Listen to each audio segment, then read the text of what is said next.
sword is yours, in victory and defeat, from this day until my last day. The King in the North! The King in the North! The King in the North! Here's something that still kind of blows my mind. Robb Stark never lost a battle. Not one. He beat every army the Lannisters sent at him. He straight up captured the Kingslayer, and for a while there, it genuinely looked like this kid was going to win the whole thing. So how do you stop a guy who keeps winning? Simple. You don't beat him on the battlefield. You don't even show up. Tywin Lannister sat in a tent with a candle and a stack of letters and arranged the entire thing from hundreds of miles away, never once realizing he was writing the exact blueprint for his own humiliating death. And honestly, once you see how he did it, the Red Wedding kind of stops being a tragedy and starts looking like a murder he planned months in advance. So let's get into it. Here's the first thing people get wrong about it. Tywin didn't trick Robb into some clever trap. Robb walked into it all on his own. Tywin's whole thing was patience. He'd sit back, let Robb make mistake after mistake, and then quietly use those mistakes against him. And think about how much restraint that actually takes. Most powerful guys can't help themselves, they need everyone to watch them win. Tywin wasn't like that. He was perfectly happy doing nothing for months if it meant his enemy did the hard work of falling apart on his own. And Robb was about to hand him everything he needed. It all kicks off with the marriage. Robb had promised to marry one of Walder Frey's daughters in exchange for crossing the one bridge his army couldn't win the war without. Then he met someone else, fell in love, and married her instead. And look, we all loved Robb. The whole follow your heart thing is sweet. But politically, in the middle of a war, that was a huge screw-up. Because Tywin doesn't look at that and see a love story. He sees a wound. It wasn't me who spurned, it was my girls. You've got this petty, bitter, grudge-holding old man in Walder Frey. One of them was supposed to be queen. Now none of them are. Who just got publicly humiliated by the kid he bet his entire house on. And a furious so-called ally like that is honestly more useful to Tywin than another enemy. Because an enemy comes at you from the front, but the angry friend stabs you from inside your own tent. Okay, this next part is where it gets genuinely dark, and it's the bit the show and the books tell completely differently. In the show, Robb's wife Talisa is pregnant, and you watch her get stabbed to death at the wedding. Brutal. But the books go somewhere colder. In the books, his wife is Jane Westerling, and she's not pregnant, and that is not an accident. See, Tywin understood that just killing Robb wasn't actually enough. A dead king with a baby on the way only hands the North a martyr and an heir to rally around for the next 20 years. So he went after the bloodline itself. He secretly got to Jane's own mother, Lady Sybil Spicer, and in exchange for pardons and titles, she agreed to feed her own daughter what were basically contraceptive potions dressed up as fertility herbs, making sure Robb never got an heir at all. Sit with that for a second. Robb's being betrayed in his own bed by his own in-laws, and he hasn't got a clue. He thinks he's fighting a war. Tywin's already deleting him from history.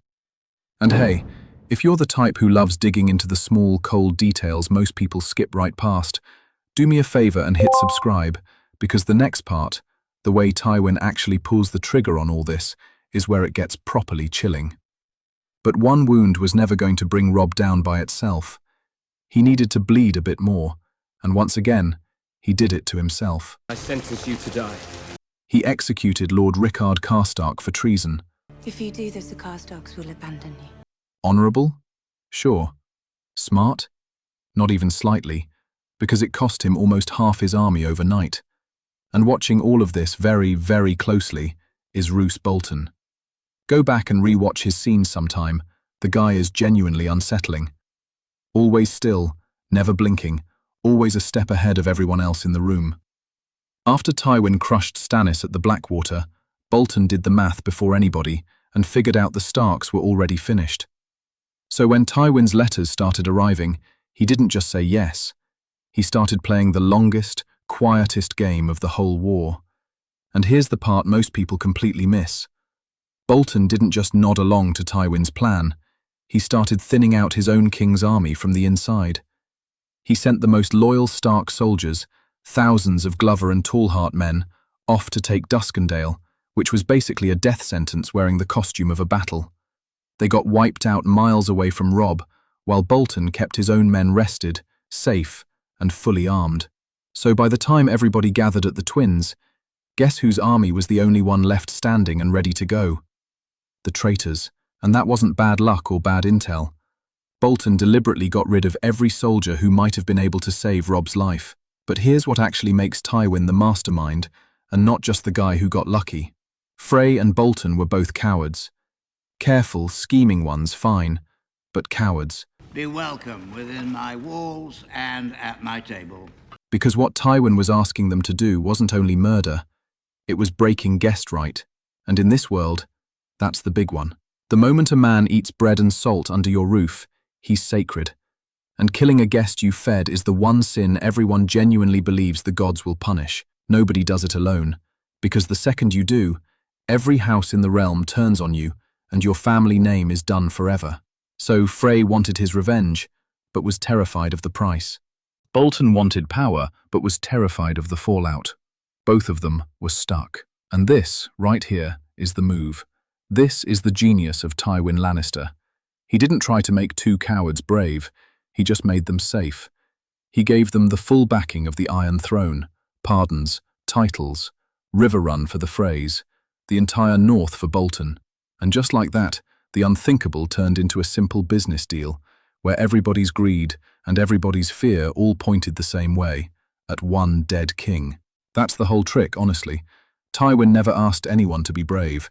He just removed the reason to be scared and let plain old greed handle the rest. And the wildest part? He never even met these guys. Never shook a hand, never raised his voice. He set up the murder of a king the same way you'd answer a few emails on a Sunday.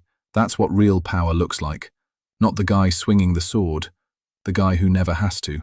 Now go back and actually watch the wedding, because the warning signs are everywhere. They're practically screaming at you. Greywind, Robb's direwolf, who can basically smell when something's wrong, is snarling and losing it, so they lock him outside, away from the hall. They knew exactly what he'd do in there. Don't you drink, Lord Bolton? Never do, my lady. Dulls the senses. Roose Bolton is sitting at the feast, stone-cold sober, while everyone else is drunk and celebrating, because a man waiting for a massacre doesn't drink. And then Catelyn brushes against one of the Frey men during the music and feels chainmail under his nice wedding clothes. That's the second it all clicks for her. And it's already far, far too late. Then the band starts up, and it's not a wedding song. It's the Rains of Castamere, the one about Tywin wiping an entire house off the map. That's not music. That's the signal. The doors slam shut, and it all comes apart. Robb, the kid who never lost a single fight, ends up crawling across the floor through his own men's blood. And he's not reaching for a weapon. He's reaching for his wife. Outside, they're putting crossbow bolts into Greywind in his cage, while Arya watches her family's last protector die from behind a stack of barrels. And while Catelyn is begging Walder Frey, who won't even look at her, for one shred of mercy, The Lannisters and Erica. Bolton walks up to her dying son, leans in, and hands him the message from the man sitting comfortably back in King's Landing. Jaime Lannister sends his regards. Catelyn screams. Robb's throat is opened. And just like that, the war is over. So that's the whole thing. Tywin won the bloodiest war in Westeros without ever being in a single second of danger. He let Robb's pride open the wound, poisoned the bloodline through Robb's own family, quietly got rid of the soldiers who could have protected him, and bought off the traitors with the one thing they actually wanted: permission. And the saddest part of all of it? Robb died believing he'd lost a war of honor to some tyrant. He never realized he wasn't really fighting Tywin at all. He was just a piece getting quietly swept off a board he didn't even know he was standing on. And that's the lesson Tywin built his entire life around. You don't have to be the strongest person in the room. You don't even have to be in the room. You just have to be the one holding the pen while everyone else is holding swords. But here's the kicker. That same cold, untouchable man who turned murder into paperwork ends up dying on a privy with his trousers around his ankles, shot dead by the son he'd spent a lifetime sneering at. The master of the whole game, taken out by the one thing he swore mattered more than anything else: his own family.